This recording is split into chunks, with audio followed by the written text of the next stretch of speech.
Šeštadienį Lietuvos vyrų regbio pirmenybėse įvyks tradicinis lemiamas ir intriguojantis dviejų garsiausių Šiaulių miesto klubų – Vairo Kalvio ir Baltrek Šiaulių derbis.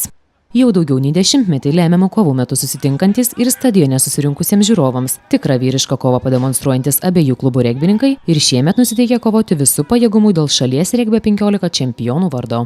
Abi komandos yra pačios pajėgiausios sudėties ir entuziastingai rengėsi svarbiausiai metų akistatai. Ruošiamės kaip ir kitom varžybom, nei daugiau, nei mažiau, bet aišku atsakomybė daug didesnė, nes viską lemiantis mačas. Tikimės pergalės.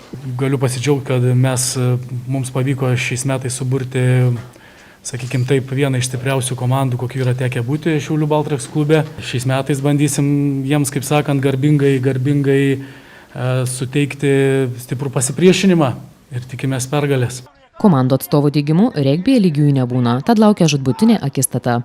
Itin kovingai nusiteigė Baltrek Šiaulių regbininkai, kurie, kaip patys sako, jau senai jutė šios saldžios pergalės skonį. Paskutinį kartą Baltrek klubo atstovai šalies čempionais tapo prieš 9 metus ir sako, kad 2006 metai buvo tiesiog aukso amžius, nes tais metais čempionais tapo ne tik vyrų, bet ir moterų regbio komanda.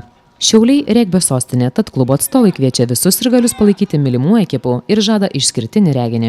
Svarbu, kad jūs ateitumėt ir matytumėt patį gražiausią regbį Šiauliuose.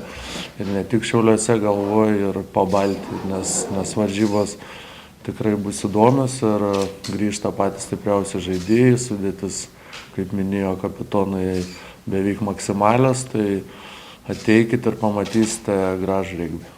Įnirtingai svarbiausiai metų akistatai besirengiantys regbininkai dėkoja savo artimiesiems, žmonoms, mylimosiams ir vaikams, kurie pastaruoju metu retai mato tėvelius namuose ir džiaugiasi, kad sulaukia didžiulio jų palaikymo. Visų sirgalių regbininkai lauks jau šį šeštadienį 14 val.